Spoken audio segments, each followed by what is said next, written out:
మొదటి అధ్యాయం 14వ వచన భాగం. The book of Joel chapter number 1 verse 14.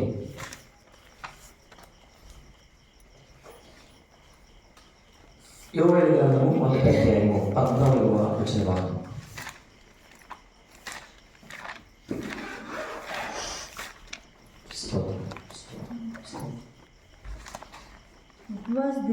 ఉపవాస దినము ప్రతిష్ఠించుడి, వ్రత దినము ఏర్పరచుడి, యెహోవాను బతిమాలుకొనుటకై పెద్దలను దేశములోని జనులందరినీ మీ దేవుడైన యెహోవా మందిరములో సమకూర్చుడి. దేవునికి స్తోత్రం.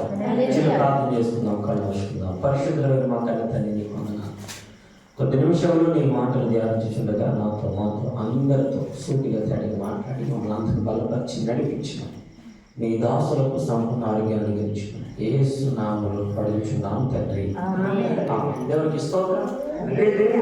ఇది ఉపవాస ప్రార్థన. ఆమె ప్రతి శుక్రవారం రోజున ఈ రీతి ఉపవాస దినమును ఏర్పాటు చేసి దేవుడి మాటలు వినిచినటువంటి మన అందరిని బట్టి ప్రభువు నామమునకే మహిమ కలుగును గాక. చాలా కొద్ది నిమిషాలు దేవుడి మాటలు క్లుప్తంగా మనం విందాం. బాగా వినండి.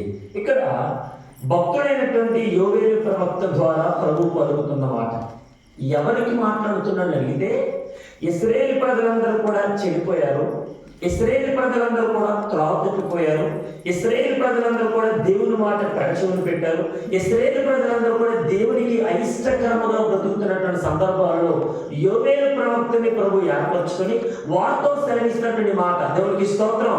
మీరు బాగుపడాలంటే, మీరు సంపూర్ణంగా ఉండాలంటే, మీ జీవితాలు ధన్యకరంగా మారాలంటే, మీ జీవితాలు దేవుని కొరకు పరిపూర్ణంగా ఎదగాలంటే, so I want tell you one thing, that is nothing but we have to come bow down in the presence of the Lord. మనము దేవుని సన్నిధికి రావాలి, దేవుని సన్నిధిలో బ్రతిమలాడంటే ఏం చేయాలి? ఒక దినాన్ని ఏర్పరచుకుందాం. దేవునికి స్తోత్రం. ఏంటా దినం అంటే ఉపవాస దినము ఏర్పాటు చేద్దాం. దేవునికి స్తోత్రం. ఈ ఉపవాస దినం ఒకటే కాదు కానీ వ్రత దినం కూడా ఏర్పాటు చేద్దాం. వ్రతం అంటే మనందరికీ తెలుసు, వరలక్ష్మి వ్రతం అంటారు చాలా మంది. దేవునికి స్తోత్రం. ఈ వరలక్ష్మి వ్రతం ఎందుకు చేస్తారంటే, 200 కూడా భర్త తమ భార్య పట్ల మంచిగా సంతోషంగా ఉండాలనేటువంటి ఆ ఆతృతతో ఈ భార్య భర్త కోసం ఆ రోజంతా ఉపవాసం ఉండి ఆ భర్త కోసం ఎన్నో ప్రయత్నాలు చేస్తూ ఉంటుంది. దేవునికి స్తోత్రం. మనము కూడా ఒక వ్రతం చేస్తున్నాం. ఏంటో వ్రతం అంటే, నేను దేవునితో చక్కగా ఎదగాలి. ఆమె నేను దేవునికి దగ్గరగా బ్రతకాలి, నేను దేవునితో ఉండాలి. దేవుని ఆలోచనలతో, దేవుని మాటలతో నా హృదయమును, నా అంతరంగమును దేవుని కొరకు నింపబడి ఆయన కొరకు బ్రతకడానికి నేను కూడా ఉపవాస దినం చేయాలి, నేను కూడా వ్రత దినం ఏర్పాటు చేయాలి. దేవునికి స్తోత్రం. చెప్పండి గట్టిగా హల్లెలూయా. భక్తుడైనటువంటి యోవేలు ప్రవక్త ద్వారా మాట్లాడుతున్నమాట. ఇదిగో మీరందరూ ఏం చేస్తారో తెలియదు కానీ ఇదిగో ఉపవాస దినాన్ని స్థిరపరచండి, లేదంటే ఏర్పరచండి, వ్రత దినాన్ని ఏర్పరచండి. ఎందుకు అడిగితే, దేశంలోని పెద్దలను ప్రజలందరినీ కూడా ఆయన సన్నిధికి పిలవండి. ఎందుకు? కింద రాయబడిన మాట, యెహోవాను బతిమాలుకోవడానికి. దేవునికి స్తోత్రం. చెప్పండి గట్టిగా హల్లెలూయా. మనం దేవుని బ్రతిమలాడుకోవడానికి వస్తున్నాను ఇక్కడికి. ఆమేన్. నీకు నాకు ఉండేటువంటి ప్రతి అక్కడను, ప్రతి బాధను, ప్రతి సమస్యను ప్రభు సన్నిధానంలో చేరి, ప్రభువా నన్ను నీకు సమర్పించుకుంటున్నాను, నా జీవితాన్ని నీకు అర్పగించుకుంటున్నాను. అయ్యా ఇదిగో పలానా విషయంలో నీ కొరకు ప్రార్థన చేస్తున్నాను, నా కుటుంబం కొరకు, లేదంటే నా భర్త కొరకు, నా భార్య కొరకు, నా పిల్లల కొరకు, సంఘము కొరకు, సంఘ ఉద్యోగం కొరకు, అనేక రీతిగా ఇదిగో నేను బ్రతిమలాడుకుంటున్నానయ్యా. దేవునికి స్తోత్రం. చెప్పండి గట్టిగా హల్లెలూయా. మాట్లాడగలమండి. మనకి ఏదైనా చిన్న సమస్య వస్తే ప్రజల దగ్గరికి వెళ్ళి బ్రతిమలాడతాయా? కొంచెం అప్పుగా ఉన్నాను, నాకు కొంచెం అమౌంట్ ఇవ్వండి, ఇదిగో పలానా విషయంలో ఇలాగ అమౌంట్ కావాలని మీ దగ్గరికి వచ్చానయ్యా, కొంచెం నాకు సహాయం చేయండి, మీరు నాకు సహాయం చేస్తే అబ్బో మీరు దేవుళ్ళు అంటారండి అని ఆ మనుషుల దగ్గరికి, ఈ పెద్దల దగ్గరికి, ఆ కుటుంబీకుల దగ్గరికి, అనేక రకరకాలైనటువంటి మనుషుల దగ్గరికి వెళ్ళి బ్రతిమలాడతాం. నజరేయుడైన యేసు దగ్గరికి వచ్చి బ్రతిమలాడడానికి మనకి సమయం ఉంటుంది. దేవునికి స్తోత్రం. పరిశుద్ధ గ్రంథంలో ఎవరైనా అట్టి రీతిలో బ్రతిమలాడిన వారు ఎవరైనా ఉన్నారా? ఒకవేళ బ్రతిమలాడితే ప్రభు వారికి ఏ రీతిగా విడుదల ఇచ్చాడు? ఈ రోజు మనం బ్రతిమలాడితే నా ప్రభు ఈ నూతన సంవత్సరంలో, ఈ 2025 సంవత్సరంలో ఈ ఉపవాస దినం రోజున ఆయన మనతో మాట్లాడుతున్న రీతిని బట్టి మనకి ఎటువంటి విడుదల ఇవ్వబోతున్నాడు కొన్ని విషయాలు మీతో జ్ఞాపకం చేసి నేను త్వరగా ముగిస్తాను. చదువు మాట యెషయా గ్రంథం, ద బుక్ ఆఫ్ ఐజయా, యెషయా గ్రంథం 55వ అధ్యాయము 6వ వచన భాగం. The book of Isaiah chapter number 55 verse 6, 6వ వచన భాగం. యెహోవా మీకు దొరుకును, ఆయనను వెతుకుడి, ఆయన సమీపంలో ఉండగా ఆయనను వేడుకొనుడి. దేవునికి స్తోత్రం. చెప్పండి గట్టిగా హల్లెలూయా. ఇదిగో ఆయన నీకు సమీపంలో ఉన్నప్పుడు నువ్వు ఏదైతే అడగాలో, ఆయనకి ఏదైతే అక్కడుందో అవన్నీ కూడా నీకు తీరాలంటే ఆయన సమీపంలో ఉండగానే అడుగు. దేవునికి స్తోత్రం. గట్టిగా హల్లెలూయా. ఎక్కడున్నప్పుడు ఎవరు మాట్లాడదు. ఒక సామెత ఉంటది, బ్రతుకున్నప్పుడు మనిషి విలువ తెలియదంట, చనిపోయిన తర్వాత ఎంత ఏడ్చినా రాదంట. అవునే కదా? బ్రతుకున్నప్పుడు ఏ మనిషి ఏమో తెలియదు, చనిపోయిన తర్వాత మనం ఎంత ఏడ్చినా, ఎంత కన్నీరు కార్చినా, ఎంత గోజాడినా, ఎంత మరిపెట్టినా వాళ్ళెవరు కూడా మనలో తిరిగి రారు. దేవుడికి స్తోత్రం. అందుకే అంటాడు కదా, ఆయన సమీపంలో ఉండగా మీకు ఏం కావాలో అడగండి, ఆయన ఇస్తాడు. ఆమేన్. గట్టిగా హల్లెలూయా. చూడండి, సమీపంలో ఉన్నప్పుడు ఎవరైనా అడిగారు లేదా? కొన్ని విషయాలు జ్ఞాపకం చేస్తాను. చదివి మాట ఆదికాండ గ్రంథం. ఆదికాండ గ్రంథంలో దేవుడైనటువంటి యెహోవాతో ఒక భక్తుడు మాట్లాడుతున్న మాట మీతో జ్ఞాపకం చేస్తున్నాను. చదవండి 32వ అధ్యాయము, 32వ అధ్యాయము 24వ వచన భాగం. యాకోబు ఒక్కడు మిగిలిపోయిను, ఒక నరుడు తెల్లవారు వరకు అతనితో పెనుగులాడి. దేవునికి స్తోత్రం. చెప్పండి గట్టిగా హల్లెలూయా. చూడండి, యాకోబు ఒక్కడు మిగిలిపోయాడు, ఒక నరుడు తెల్లవారు వరకు అతనితో పెనుగులాడుతున్నాడంట, పోరాడుతున్నాడంట. దేనికోసం పోరాటం? దేనికోసం ఆతురత? దేనికోసం ఇంత తీవ్రత అని అడిగితే, ఈ యాకోబుకు పుట్టినటువంటి, యాకోబు ముందుగా జన్మించినటువంటి ఒక అన్నగా ఉన్నారు, అతని పేరు ఏశావు. అతను 400 మంది సైనికులతో ఈ యాకోబు మీదకి దండెత్తి వస్తుండగా ఈ విషయాన్ని తెలుసుకున్నటువంటి ఈ యాకోబు ఏం చేసినట్టే, తను కలిగినటువంటి 4 భార్యలను, కలిగినటువంటి అందరి పిల్లలను, తను సంపాదించిన యావదాస్తిని, తనకు యావత్ మందను అన్నిట్లు కూడా గుంపులుగా అనేక రీతిగా ముందు పంపిస్తున్నాడు. ఒకవేళ యాషావు ఆ 400 మందితో ఎదుర్కోవడానికి వస్తుంటే, చెప్పడానికి వస్తుంటే, మనకి ముందుగా ఎదురైతే ఎవరైనా ఎవరి కోసమే అడిగితే, అయ్యా నా దేవుడైనటువంటి నీ కోసమే నాయన అని యాషావుతో చెప్పండి అని చెప్పి ఒక్కొక్క పరివారితో, ఒక్కొక్క కుటుంబీకులతో అందరితో కూడా చెప్పుకుంటూ అలా ముందుకు పంపించేశారు. దేవునికి స్తోత్రం. చెప్పండి గట్టిగా హల్లెలూయా. అందరినీ పంపించేసిన తర్వాత ఒంటరిగా మిగిలిపోయాడు యాకోబు. దేవునికి స్తోత్రం. గట్టిగా హల్లెలూయా. ఎప్పుడైనా గమనించండి, మనం ఒంటరిగా ఉన్నప్పుడు మన లోపల సామెత ఉంది, అందరిలో ఉన్నప్పుడు నోరుని కంట్రోల్ చేసుకోవాలి, ఒంటరిగా ఉన్నప్పుడు హృదయాన్ని కంట్రోల్ చేసుకోవాలి. When we are in all the groups and we should control our mouth, when we are singing and we have to control our heart. అందరిలో ఉన్నప్పుడు నోరుని కంట్రోల్ చేసుకోవాలి. ఎలా మాట్లాడుతూ ఉంటాం అందరితో. ఒంటరిగా ఉన్నప్పుడు మన హృదయం అనేక రకాలైనటువంటి ఆలోచనలతో, తలంపులతో, ఊహలతో, ఉద్దేశాలతో నింపబడిపోయి చెయ్యడానికి కార్యాలు అనేక రీతిగా చేయడానికి ఈ హృదయం ఏం చేస్తుందంటే అదే మనల్ని అనిపిస్తూ ఉంటాయి. దేవునికి స్తోత్రం. చెప్పండి గట్టిగా హల్లెలూయా. కానీ గమనించండి, యాకోబు అందరితో ఉన్నప్పుడు మరి దేవుడితో పెరిగినాడో కుదరలేదేమో, అందరితో ఉన్నప్పుడు దేవుడితో మాట్లాడటం కుదరలేదేమో, అందరినీ పంపించేసిన తర్వాత ఈ యాకోబు మాత్రం ఆయన ఒక్కరు మాత్రమే మిగిలిపోయి ఆయన ఒక నరుడితో పెనుగులాడుతూ ఉన్నాడు, ప్రార్థన చేస్తూ ఉన్నాడు, పోరాడుతూ ఉన్నాడు, బ్రతిమలాడుతున్నాడు. ప్రభువా, నాకు వచ్చిన సమస్యని, ఇదిగో నాకున్నటువంటి ఈ తీవ్రమైన సమస్య నుంచి నేను బయటపడాలి, నన్ను రక్షించు, నన్ను కాపాడు, నన్ను దీవించు, నన్ను ఆశీర్వదించు అని అనేక రీతిగా ఒంటరిగా మిగిలిపోయినటువంటి ఈ యాకోబు బ్రతిమలాడటం ప్రారంభించాడు, దేవుని అడగడం ప్రారంభించాడు. దేవుని సన్నిధిలో పట్టు వేయమని విగ్రహమాకుడులాగా ఆయన కాలు పట్టుకొని బ్రతిమలాడుతూ, గోజాడుతూ, ఆరాధిస్తూ దేవుని సన్నిధానంలో అట్టి రీతిలో ఉండిపోయేసరికి ఆయనతో పెరుగులాడుతున్నటువంటి దూత ఒక మాట ఉంటుంది. దేవుని తెలుసు, రే తెల్లవారిపోయిందిరా, నన్ను పంపరా. దేవునికి స్తోత్రం. గట్టిగా హల్లెలూయా. మనము దేవుని సన్నిధానంలో ఒక 2 గంటలు 2.5 గంటలు ఉండడానికి ఆలోచిస్తామేమో కానీ అల్లరితో కూడిన ఆటపాటల దగ్గర ఉండడానికి రోజంతా గడిచిన అక్కడే ఉంటాం. దేవునికి స్తోత్రం. గట్టిగా హల్లెలూయా. దేవుని సన్నిధానంలో కీర్తన గ్రంథంలో రాయబడిన మాట ఏంటంటే, ఇదిగో దేవుని సన్నిధానంలో ఆయన ఆవరణలో ఒక దినములు కలుగుట 1000 దినముల కంటే శ్రేష్టం. భక్తిల గుడారములలో నివసించుట కంటే నా దేవుని మందిర ద్వారమునందు ఉండుట నాకు ఇష్టం. ఈ భక్తుడు ఒక దినం ఆయన సన్నిధిలో గడిపితే నాకు 1000 దినాలు ఆశీర్వాదాన్ని ఈ యొక్క యాకోబు ఏం చేసినట్టే ఆయన పట్టుకుని బ్రతిమలాడుతూ అసలు వాళ్ళట్లా. ఎందుకో తెలుసా, రాబోతున్నటువంటి ఉగ్రతను తప్పించబడాలంటే ఈ రోజు పెరుగులాడాల్సిన అవసరం ఎంతైనా ఉంది. దేవునికి స్తోత్రం. హల్లెలూయా. అందరికీ తెలిసే ఉంటుంది న్యూస్, అమెరికా దేశంలో లాస్ ఏంజలస్ అనేకమైనటువంటి తీవ్ర దారుల చేత కొన్ని లక్షల ఎకరాలు ఎప్పటికీ మండిపోతా ఉన్నాయి, కాలిపోతా ఉన్నాయి. కొన్ని లక్షల ఎకరాలు ఎవరైనా చుచ్చిపెట్టారా ఆ ప్రాంతాన్ని? ఎవరైనా కోపంతో, ఉగ్రతతో, లేదంటే ఎవరైనా ఈర్ష్యతో ఆ ప్రాంతాన్ని కాల్చేస్తారంటే ఎవరికి కాల్చట్లా. దానికంటే గాలికి ఆ రీతిగా అంటుకొని మొత్తం ఇంచుమించు కొన్ని లక్షల ఎకరాలు, కొన్ని లక్షల ప్రాంతంలో ఉండేటువంటి కొన్ని ఇళ్ళని కూడా కాలిపోతా ఉన్నాయి. దేవునికి స్తోత్రం. గట్టిగా హల్లెలూయా. అక్కడ వచ్చింది కదా ఉగ్రత, ఇక్కడ ఇంకా రాలేదు కాబట్టి మనం పర్లేదు అని అనుకోవడం కాదు. ఇక్కడికి రాకముందే మనం ప్రార్థన చేయాలి. దేవునికి స్తోత్రం.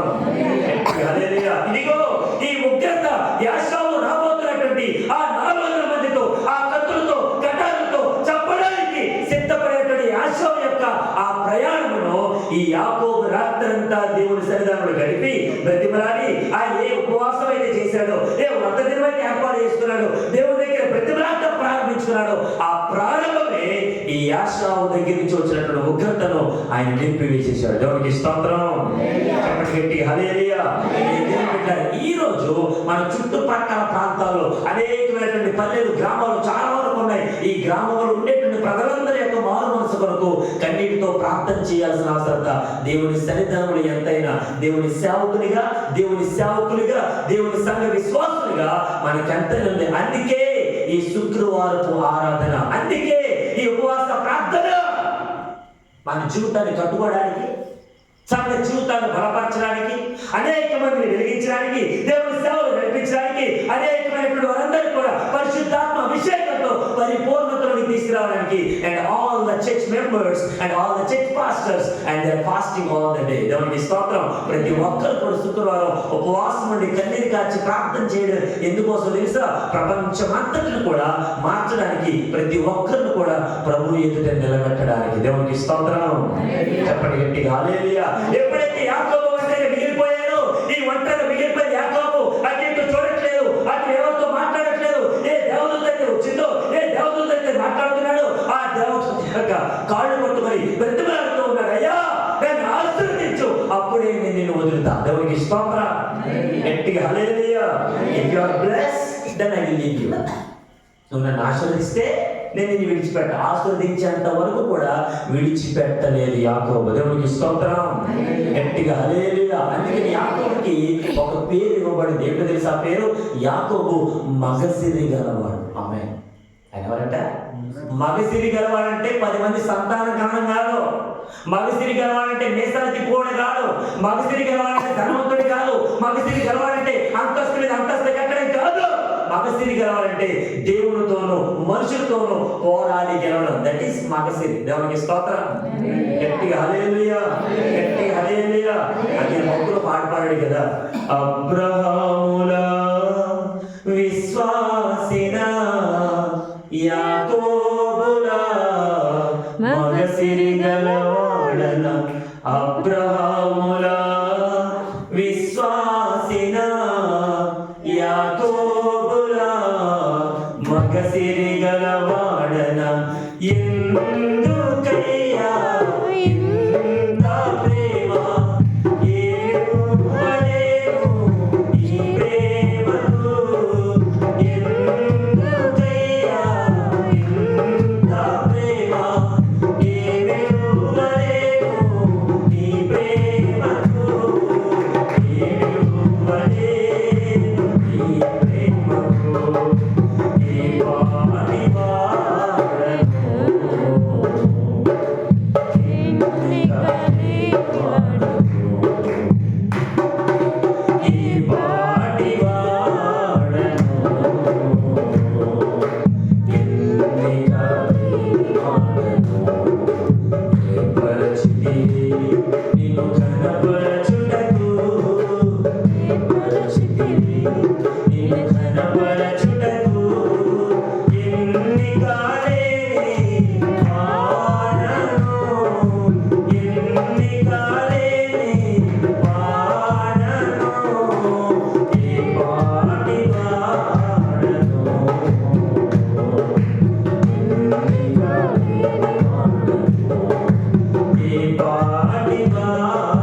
దేవునికి స్తోత్రం.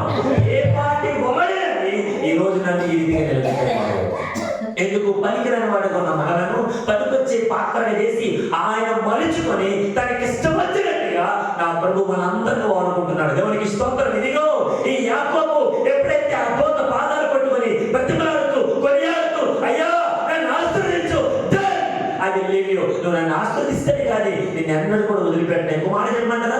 ఈ యాకోబు ఆస్వాదించబడలేదంటారా? ఆయనకి ఎన్ని గొర్రెలు ఉన్నాయి, ఎన్ని మందలు ఉన్నాయి, ఎంతమంది భార్యలు ఉన్నారు, ఎంతమంది పిల్లలు ఉన్నారు, ఎంత ఆస్తి సంపాదించుకున్నాడు. ఎంత సంపాదించుకున్నటువంటి యాకోబు కూడా దేవుడి దగ్గర ఆశీర్వదించమని అడుగుతూ ఉన్నాడు. ఆమె దేవునికి స్తోత్రం. గట్టిగా హల్లెలూయా. ఆశీర్వదించబడడం అంటే వెనకాల వేసుకున్నటువంటి బ్యాంక్ బ్యాలెన్స్ కాదు. ఆశీర్వదించబడడం అంటే సంపాదించినటువంటి ఆస్తంతా కాదు. ఆశీర్వదించబడడం అంటే దేవుడు నా జీవితాన్ని నూతనంగా మార్చడమే ఆశీర్వాదం. దేవునికి స్తోత్రం. గట్టిగా హల్లెలూయా. When God is in me, then my life will be new. ఆయన నాలో ఉంటే నా జీవితం కొత్తగా మారుతుంది. దేవునికి స్తోత్రం. గట్టిగా హల్లెలూయా. ఈ యాకోబు యొక్క జీవితం లాబాను గారైనటువంటి మామగారి ఇంటి దగ్గర ఇంచుమించు 20 సంవత్సరాలు చేశాడు. ఈ 20 సంవత్సరాల్లో 10 మార్లు జీవితం మార్చాడు లాబాను. అయినను పట్టు వేయకుండా దేవుడి దగ్గర బ్రతిమలాట ప్రారంభించాడు.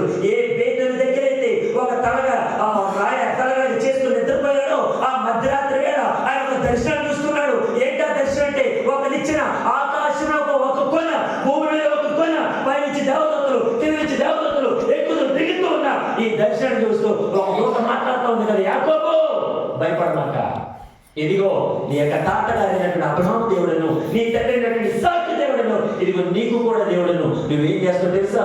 4 దిక్కులా వ్యాపిస్తావు. దేవునికి స్తోత్రం.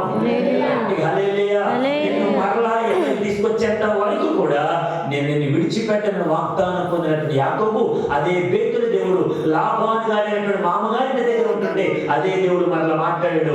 ఆ దేవుడి దగ్గరికి వెళ్ళిపోతున్నటువంటి సందర్భాల్లో ఇదిగో వస్తున్నటువంటి ఉగ్రతను తప్పించడానికి ఒక బావి దగ్గర ఒంటరిగా మిగిలిపోయాడు. దేవునికి స్తోత్రం. చెప్పండి గట్టిగా హల్లెలూయా. వాక్యం గుర్తుపెట్టుకోండి, అందరూ వదిలేశారని ఎన్నడూ ఫీల్ అవ్వదు. ఎవరు పట్టించుకుంటారని ఎప్పుడు కూడా బాధపడద్దు. దాని కారణం ఏంటి తెలుసా?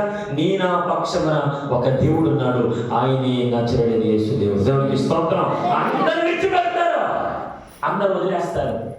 But none other than Jesus Christ will not ever leave us. ఆయన ఎప్పుడు కూడా ఎన్నడూ కూడా మనల్ని ఎప్పుడు విడిచిపెట్టాడు. దేవునికి స్తోత్రం. విడిచిపెట్టని దేవుడు కాబట్టి ఆయన ఒక మాట ఉంది తెలుసా? నేను ఉన్నవాడను అనువాడను. దేవునికి స్తోత్రం. మోషేతో మాట్లాడిన దేవుడు మోషే అడుగుతున్నాడు, నాయన ఒకవేళ నీ పర్వతం తెలియతే ఏ దేవుడు పంపించని అడిగితే, ఆ దేవుడి పేరు అడిగితే, ఆయన నామములు ఏంటని అడిగితే, ఆయన నేమ్స్ ఏంటని అడిగితే నేనేం చెప్పాలి? ఆయన దేవత దేవుడు క్వశ్చన్ చేస్తే, ప్రశ్నిస్తే, ఇదిగో ఈ మోషేతో నా దేవుడు మాట్లాడిన దేవుడు నిర్మాణాలను 3 అధ్యాయాలు మాట్లాడుతాడు కదా, ఇదిగో నేను ఉన్నవాడను అనువాడను, నేనే దేవుడను, నేను తప్ప వేరే దేవుడు నీకు లేడు. ఆ దేవుని దగ్గర బ్రతిమలాడుతున్న యాకోబు స్వతంత్రతను పొందుకొని ఆ అన్ని రాగానే వీళ్ళిద్దరు కూడా వెంటనే మెడ మీద పడి ముద్దులు పెట్టుకొని కౌగులించుకొని ఒకరు చూసుకుని ఏడ్చుకుంటూ, రే నేను నిన్ను చంపడానికి వచ్చాను కానీ నీ ప్రేమ, నీ ప్రార్థన, నీ యొక్క పట్టుదల నా జీవితాన్ని మార్చేసిందిరా. ఆమె దేవునికి స్తోత్రం. హల్లెలూయా.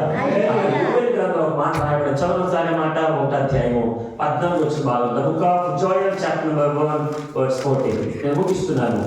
స్తోత్రం. యోవేలు గ్రంథం 1వ అధ్యాయం 14 వచనంలో మరొక మాట రాయబడింది. ఉపవాస దినం ప్రతిష్ఠించింది. ఆహా, యెహోవా దినం వచ్చెనే, అది ఎంత భయంకరమైన దినం. దేవునికి స్తోత్రం. ఆ భయంకరమైనటువంటి దినం, ఆ ఉగ్రత దినం, ఆ రాకడ దినం చాలా త్వరగా రాబోతుంది. రాకడ దినములో మనం ఉన్నాం కనుక యెహోవాను బ్రతిమలాడుకోవడానికి ప్రభు సన్నిధానంలో చేరదాం. ఆమేన్. బ్రతిమలాడుకొని ప్రభు మందిరంలో చేరి మనకి ఏది కావాలో, ఎక్కడికి వెళ్ళడానికి ఎంత ప్రయత్నం చేస్తున్నామో, ఎక్కడికి వెళ్ళడానికి ఎంత ఆరాటపడుతున్నామో, ఆ పరలోక రాజ్యం చేరేంత వరకు ప్రభు పాదాలు పట్టుకుందాం. ప్రభు పాదాలు పట్టుకుని బ్రతిమలాడతాం. అదిగో ఆ యాకోబు తెల్లవారుచుండగా ఆయన ఎప్పుడైతే విడవకుండా ఆయన ఏ రీతిగా ప్రార్థన చేశాడో, ఏ రీతిగా ఆశీర్వదించబడ్డాడో, ఏ రీతిగా మేలు పొందాడో, ఉదయం అయిపోయినా పర్లేదు, మనం కూడా ప్రభు సన్నిధిలో ఆరాధన చేద్దాం. ఆయన వచ్చేంత వరకు, మనము ప్రభు సన్నిధిలో నిద్రించేంత వరకు కూడా ఈ ఆరాధన ఆగకూడదు. దేవునికి స్తోత్రం. గట్టిగా హల్లెలూయా, హల్లెలూయా. మన దేవుడు మనకంటే గొప్ప దేవుడు. ఆమె ఈ లోకంలో ఉన్న వారందరికంటే గొప్ప దేవుడు. ఈ గొప్ప దేవుని యొక్క సన్నిధానంలో మనందరినీ ప్రభు ఏం చేస్తాడంటే తన కొరకు మన ఎంతగానో వాడుకుంటున్నాడు. దేవునికి స్తోత్రం. మరొక మాట చూపించి నేను ముగిస్తున్నాను. చదవని మాట, అది 14వ వచ్చిన భాగం. ఉపవాస దినము ప్రతిష్ఠించుడి, వ్రత దినము ఏర్పరచుడి, యెహోవాను బతిమాలుకొనుటకై, యెహోవాను బతిమాలుకొనుటకై పెద్దలను దేశములోని జనులందరినీ అందరినీ పిలవండి, ఏ ఒక్కరిని వదలద్దు. ఆమె ఇందాక నేను వచ్చినప్పుడు ఒక సహోదరుని, అయ్యా ప్రార్థనకి వెళ్తున్నాం ఏంటంటే అని ఒక మాట అన్నారు. ఏంటో తెలుసా? శుక్రవారం నేను ప్రార్థనకి రాను, ఆదివారమే. శుక్రవారం ప్రార్థనకి అయ్యో అస్సలు శశి మీద నేను కాల్ పెట్టను. దేవునికి స్తోత్రం. చెప్పండి హల్లెలూయా. నన్ను మాట్లాడినమండి, నీకు ఏ రోజున పరలోకం వెళ్తావు? ఆదివారం ఎంత పరలోకం? వచ్చిన డౌట్. ఎప్పుడు వెళ్తా పరలోకం?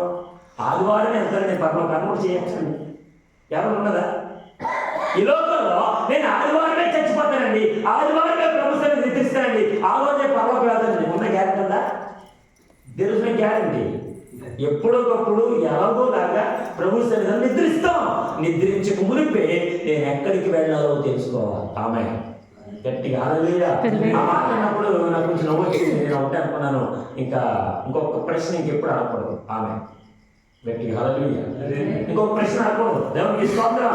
ఎందుకు అనకూడదంటే, ఇదిగో ఎవరైతే నీతో పాటు ఏకీభవిస్తారో, ఆ సువార్తలో రాయబడిన మాట, ఎవరైతే 2-3 కూడి నా నామమున ఏకీభవిస్తారో వారి మధ్యన ఉంటానని సెలవిచ్చిన దేవుడి దగ్గరికి రావడానికి శుక్రవారం అని, ఆ వారం అని, ఈ వారం అని నానా రకాల వారాలను చూస్తున్నారు. ఈ రోజున క్రైస్తవులు కూడా అన్యుల వలె మారిపోయారు.